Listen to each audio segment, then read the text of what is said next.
Що кажете, хто був? Німці були рядом, ну ще хуже німців. І виживали так, вони 300 метрів від нас були. Бо приходили, що хотіли, брали, що хотіли, робили. Люди неадекватні, постійно то обдолбані, то обкурені, то п'яні, то водку давайте нам, шукайте нам випити, розграбили всі магазини, ізнасилували дівчинку, вбивали людей. –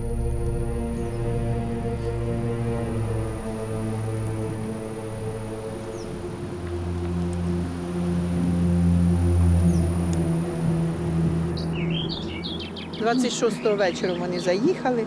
Відкривайте, ми заїдемо. Нам треба в поміщення заїхати. У мене немає таких поміщень, що крізь скотина стоїть. Все одно ми будемо заїжджати. Я говорю, тільки через мій труп. Що зробимо? Ну, звісно, в мене потім і ноги підкосилися. Ну, я ще ж Бучі не бачила. Десь неділя пройшла. Тут у нас був предатель, здавав позиції прямо рядишку. Тут метрів 400 від нас жив. І коли вони прийшли, я депутат у 2 созива підряд. І мені сказали, ви депутат, ви Любов Іванівна, у вас там, а де ваш флаг тут висів? А я говорю, да, висів, а що ви, я не можу сказати, що бо дійсно вони вже все знають.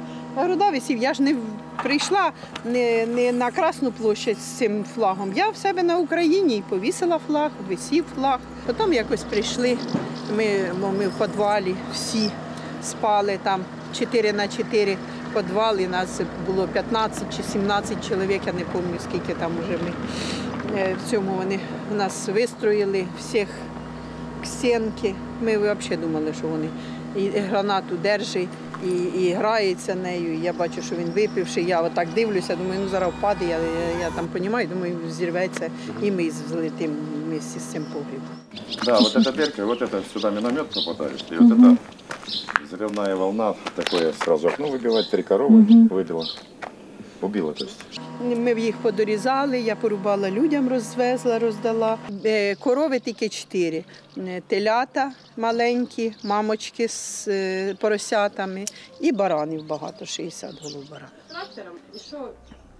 Ну вот у нас один трактор был на ходу, и тот попал на мину, взорвался. Що з А людьми? человек там сидел. І що з ним? Вон он, живой хоть бы. Все в порядку, Да. слава Богу.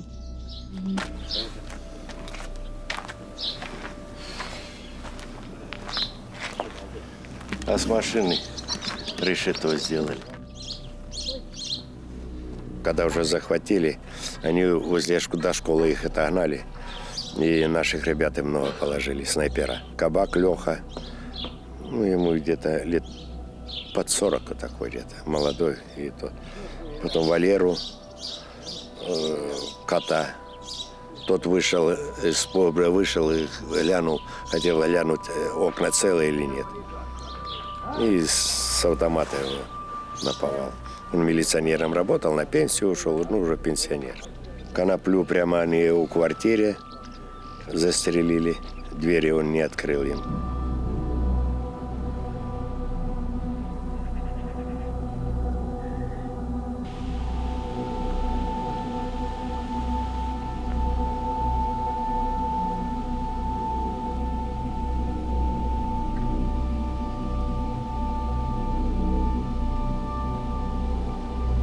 Вот это только что напился, когда изнасиловал, он напился. Не напился, или обкурился, или обкололся. Я в этот день как раз с детьми выходила в Харьков. И тогда шли со школы люди. Как раз я спросила, они говорили, что ночью зашли, с автоматов стреляли, к колбу автоматы поставили и девочку забрали наверх. Говорит, как вы думаете, говорит, как мы себя чувствуем? Люди, конечно, очень перепуганы были.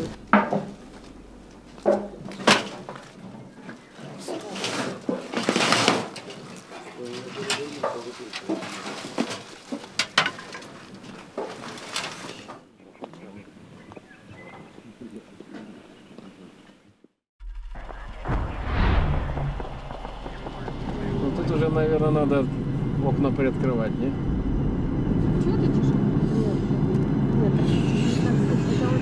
Щоб осколками не... Чтобы осколками не посекло. До войны работал санитаром на ферме. Ну, я и года не проработал, я другим занимался, там полжизни там. А так сюда приехал, я, может, тут год где-то проживаю. Мама тут местная. Как они, в общем, себя вели? Никак.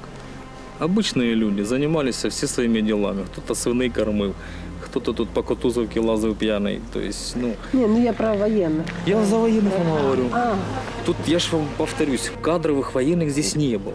Ну, здесь все было без опознавательных знаков. Только единственное, что заставляли кидать белые ленты на руку. Чтоб, говорит, не будут белые ленты, ну, снайпера вас снимут. Осталось. В оккупацию, может, где-то человек 600 было здесь. Вся масса начала там рассеиваться. Погибли уже перед концом. Осколки. Любопытство. Что всем же интересно, что оно упало, да оно дымится. И кто-то вначале погиб. Ну, немного, а если все и массе собрать, там человек, наверное, где-то 7. Трошки повезло в этом соотношении захода людей сюда, якобы там помощников. Нам с этим повезло. Села, которые там идут туда за нами, там более все было жестко. Там и чеченцы были. Это ваш? Привет! Это уже ваш? Не, уже наш, да. Все ваши. Пойдем. Чувствую себя тут как Маугли. Только уже 20-20-20. Вот это что же все после вот этих, видите, прилетов тут. Ага. Боже, еще и горелым тогда. Так убито, ну на 80% поселок убитый. Угу. Как сюда можно возвращаться просто, я не знаю. Дома вот эти, они все побитые тут. Угу. Багато танків работало. Они стреляли сутками. 1, 2, 3 мая. Не март, а май. Это при отходе. Они тут уничтожали, что могли уничтожить. Сейчас в клуб идем. Клуб — это вообще отдельная история. Они не жили тут в клубе, вот эти, которые оккупировали Кутузовку. Здесь ротация наемников менялась. У них не было дружбы с оккупантами, с вот этими. Наемные люди, тут их заезжало каждую неделю по 70 человек. Так а кто они, наемники? Это русские или кто? Русские. А они вот там подживали, которые тут якобы были в Кутузовке, ЛНР, ДНР. А здесь именно никого, ни званий, ни шевронов, ни флагов там, ничего не было. Вот тут они жили, вот тут. Вот этот весь кавардак они. Видите? Вот это они тут подживали. У них был клуб. Они отсюда вели боевые действия. С вот этих комнат. Ну, кто где там занимал.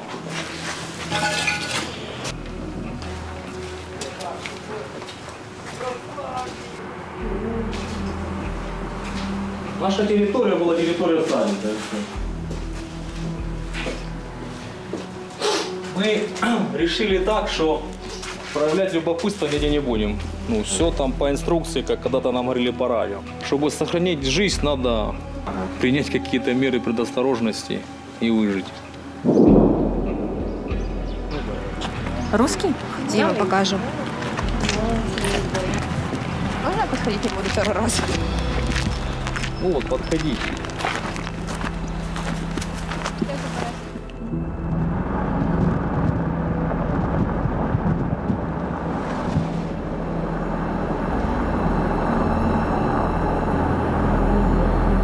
Самое интересное уже прошло. Это обстрелы шли полным ходом. Угу. Ты коли? Это уже было давно и неправда, поэтому как-то так. Ну а зараз тут більш-менш спокійно? Ну, да, только начальство начало появляться. А так. Ви звідки? Я местный, Харьков. Харьков. ХТЗ. Хряк тут боевой, ну, мы его не можем показать, он провинился, закрытый там. Почему? Ну, он его там траншеи начал рыть пятаком, и его устранили. Временно, пока не дойдет, что он виноват. Пока тут по людям скучала, людей столько не было.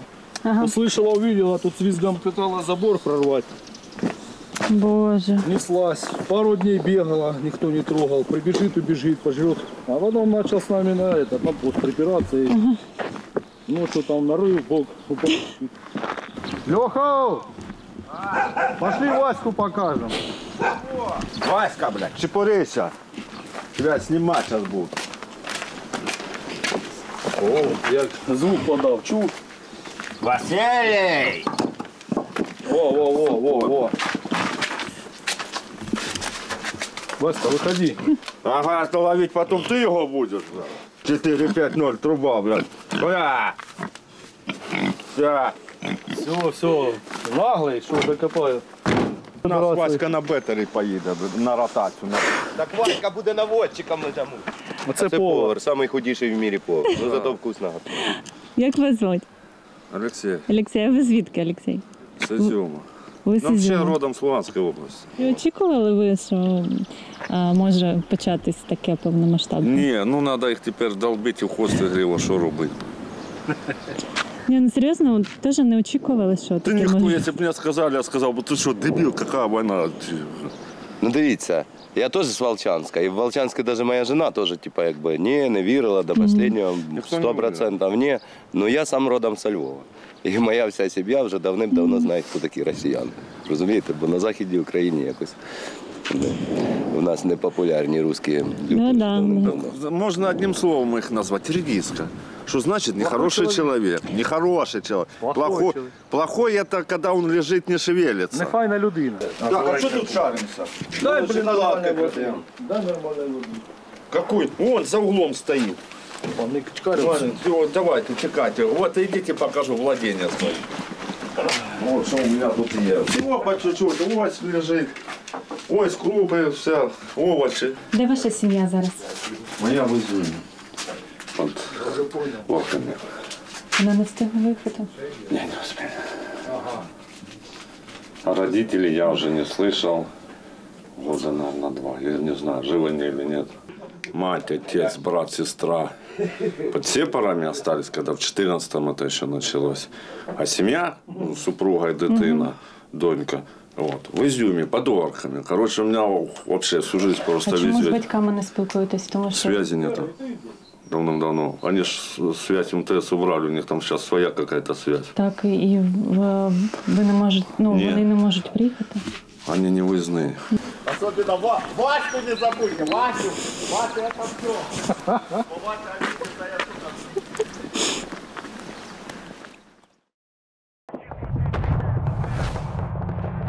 Сейчас смотри, разгоняешься, вот по хорошей дороге быстренько вверх проскакиваешь, потому что там посадки нету, просматривается. Они могут сюда видеть, да? Да.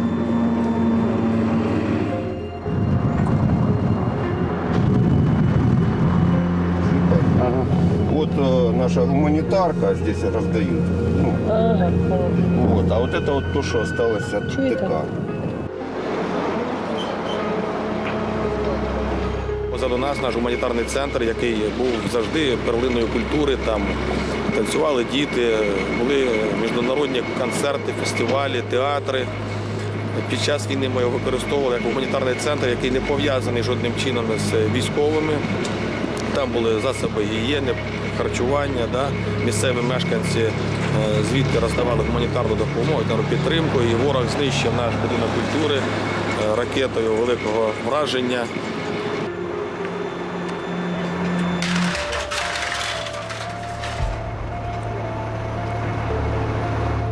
Ну, знаєте, я народився і виріс в Калачі Лопані, і сьогодні сумно бачити те, що наші мешканці примусово евакуюються до території Росії, знаходяться під окупацією, без світла, без енергозабезпечення, без зв'язку. Зі слів місцевих мешканців, а також волонтерів, які попали у руки окупантів, створено штаб на території железнодорожного вокзалу Калачі Лопань, там підвальне приміщення, де спускають людей, де знущаються, катують, б'ють. Там був і фермер, і з його слів я зрозумів, що це наш депутат міської ради, якого там роздягали, теж знущались над ним, над його дитиною. Люди виживають сьогодні як можуть, але зі слів місцевих люди діляться харчами, речами, підтримують один одного і всі вірять у перемогу. Війна, скажімо так, сьогодні змінила погляд багатьох мешканців, які відносились до Росії, скажімо так, з теплом, незважаючи навіть, що в 2014 році вже йшли бої, гинули наші люди на території Донецької, Луганської області. Да? Україна все ж таки жила своїм життям, хтось святкував і міста, стріляли фейерверки.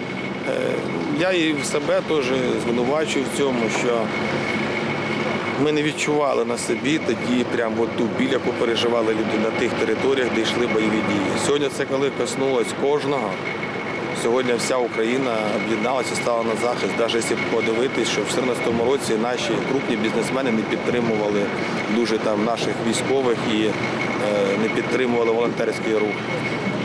Чиновники наші, там, діти, скажімо, багатіїв не брали зброю і не йшли захищати. А зараз сьогодні рядом з нами, я знаю, що великий бізнес, хлопці, які мають мільйонні статки, які могли сьогодні виїхати, перетнути кордон і де-то відсиджуватись, чекаючи, поки наші збройні сили наблизять перемогу, але ні. Я знаю багатьох, які вивезли свої родини на безпечні місця і сьогодні вступили до лав Збройних сил, до територіальних оборон. І сьогодні вони на передовій. У нас є і знайомі з Росії, з якими ми спілкувалися, скажімо, до 24-го. Надходили дзвінки з тим, що скоро все закінчиться, це міри, які треба перечекати. Ви б що сказали? Що на таке відповідаєте? Русський корабль. Іди. Знаєте, якщо ми кажемо за перемогу взагалі, да, то це буде дійсно свято і зі сльозами на очах. А на даний час для мене буде перемогою тоді, коли я зайду у своє власне подвір'я, у свою домівку і ступлю ногою на свою землю. Бо Казача Лопань – це самий останній населений пункт, який межує з Російською Федерацією.